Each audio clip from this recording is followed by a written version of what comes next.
আপনারা সবাই কেমন আছেন? তো কৃষক বন্ধুর টাকা ইতিমধ্যে হয়তো সবাই পেয়ে গেছেন, দ্বিতীয় কিস্তির টাকা। তো এখন সময়ের অপেক্ষা যে পিএম কিষাণের তৃতীয় নম্বর কিস্তি যে ২,০০০ টাকা করে বছরে ৬,০০০ টাকা পেতেন, প্রত্যেক কিস্তি ২,০০০ টাকা করে পেতেন, যে তৃতীয় কিস্তির ধাপ শুরু হয়ে গিয়েছে। তো আপনার স্ট্যাটাস কোন পর্যায়ে আছে? তো কি বলা হয়েছে, কবে আপনার অ্যাকাউন্টে এই টাকাটা আসবে, যে পিএম কিষাণের ২,০০০ টাকা কবে আসবে? তো এটা জানিয়ে দেওয়া হয়েছে ইতিমধ্যে, তার কাজও শুরু হয়ে গেছে। তো কি বলা হয়েছে এই ভিডিওতে, আপনাকে কি কি নিয়ম মানতে হবে, তো চলুন জেনে নেই। কেন্দ্রীয় সরকারের প্রকল্প প্রধানমন্ত্রী কিষাণ সম্মান নিধির সুবিধাভোগীদের জন্য সুখবর।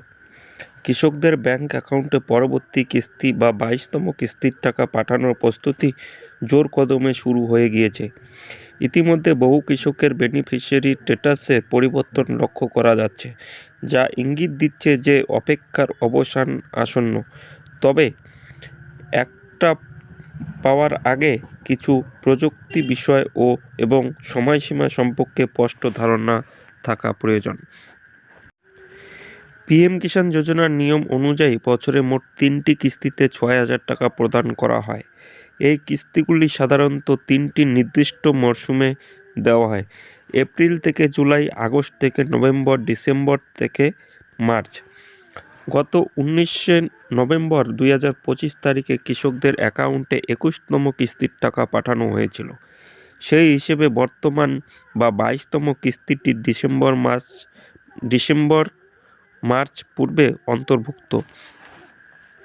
সূত্র অনুযায়ী, যেহেতু জানুয়ারি মাসের মাঝারি সময় থেকেই উপভোক্তাদের স্ট্যাটাসের আপডেট আসা শুরু হয়েছে, তাই আশা করা যাচ্ছে ফেব্রুয়ারি মাসের অথবা খুব দেরি হলে মার্চ মাসের মধ্যেই এই টাকা কৃষকদের অ্যাকাউন্টে ক্রেডিট হয়ে যাবে। যদিও সরকারের তরফে নির্দিষ্ট কোনো তারিখ এখনও ঘোষণা হয়নি, তবে প্রক্রিয়া যে গতিতে এগোচ্ছে তাতে খুব শীঘ্রই সুখবর মিলতে পারে। আপনার টাকা আসার সম্ভাবনা কতটা তা আপনার স্ট্যাটাস চেক করলেই বোঝা যাবে। স্ট্যাটাসে ফুটে ওঠা বিভিন্ন শব্দের বিশেষ অর্থ রয়েছে। Waiting for approval by state, এটি হলো প্রাথমিক ধাপ। এর অর্থ আপনার আবেদন বা নথি বর্তমানে রাজ্য সরকারের অনুমোদনের অপেক্ষায় রয়েছে। রিকোয়েস্ট ফর ট্রান্সফার, যখন এই লেখাটি দেখবেন বুঝবেন রাজ্য সরকার আপনার তথ্য যাচাই করে ফান্ডের জন্য কেন্দ্রের কাছে সুপারিশ পাঠিয়েছে। এটি অন্তত ইতিবাচক সংকেত। ফান্ড ট্রান্সফার অর্ডার, এটি চূড়ান্ত ধাপ। যদি আপনার স্ট্যাটাসে এফটিওর পাশে ইয়েস লেখা থাকে, তবে নিশ্চিত থাকুন যে আপনার অ্যাকাউন্টে টাকা ঢোকার শুধুমাত্র সময় অপেক্ষা, অর্থাৎ পেমেন্টের অর্ডার তৈরি হয়ে গিয়েছে। টাকা পেতে 3টি শর্ত মানা বাধ্যতামূলক। কেবল আবেদন করলেই টাকা পাওয়া যাবে না। স্ট্যাটাস চেক করার সময় এলিজিবিলিটি স্ট্যাটাস অংশে গিয়ে নিচে 3টি বিষয় অবশ্যই যাচাই করে নিন। যদি এর কোনোটি নো থাকে তবে টাকা আসবে না। ল্যান্ড সিডিং, আপনার জমির তথ্য পোর্টালে সংযুক্ত থাকতে হবে, ইয়েস। ইকেওয়াইসি স্ট্যাটাস, আপনার ইকেওয়াইসি প্রক্রিয়া সম্পূর্ণ থাকতে হবে, ইয়েস। আধার ব্যাংক অ্যাকাউন্ট সিডিং, আপনার আধার কার্ডের সাথে ব্যাংক অ্যাকাউন্টের সংযোগ থাকতে হবে, ইয়েস। এছাড়াও মনে রাখবেন, যাদের জমি রেকর্ডে ১/২/২০১৯ তারিখের মধ্যে নথিবদ্ধ হয়েছে অথবা একই পরিবারের একাধিক সদস্য এই সুবিধা নিচ্ছেন, তাদের নাম তালিকা থেকে বাদ যেতে পারে। বাড়িতে বসে স্ট্যাটাস চেক করার পদ্ধতি। আপনার বর্তমান পরিস্থিতি জানতে নিচের ধাপগুলি অনুসরণ করুন। প্রথমে পিএম কিষাণের অফিসিয়াল পোর্টালে যান।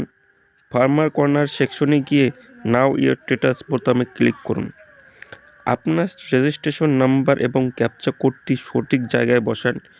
রেজিস্ট্রেশন নাম্বার জানা না থাকলে মোবাইল নাম্বার বা আধার দিয়ে সার্চ করার অপশনও ব্যবহার করুন। তারপর গেট ওটিপিতে ক্লিক করলে আপনার মোবাইলে একটি ওটিপি যাবে। সেটি সাবমিট করলে স্ক্রিনে আপনার সম্পূর্ণ স্ট্যাটাস দেখতে পাবেন। উপভোক্তাদের পরামর্শ দেওয়া হচ্ছে নিয়মিত পোর্টাল চেক করতে, যাতে কোনো সমস্যা থাকলে টাকা ছাড়ার আগেই তা সংশোধন করে নেওয়া যায়। তো আপনারা বুঝতে পারছেন যে স্ট্যাটাসের পরিবর্তন শুরু হয়ে গেছে, যে ডিসেম্বর থেকে মার্চের মধ্যে যে তৃতীয় কিস্তির টাকা দেওয়া হয়, ইতিমধ্যে তার কাজ শুরু হয়ে গিয়েছে। তো আপনারা নিশ্চিত থাকুন, আপনার স্ট্যাটাস চেক করতে থাকুন যে আপনার কোনো সমস্যা রয়েছে কি না। তো এটাই ছিল আজকের আপনাদের জানানোর, যে পিএম কিষাণের 3য় নম্বর কিস্তি ইতিপূর্বক শুরু হয়ে গিয়েছে প্রস্তুতি। তো ধন্যবাদ, সবাই ভালো থাকবেন, দেখা হবে নেক্সট ভিডিওতে।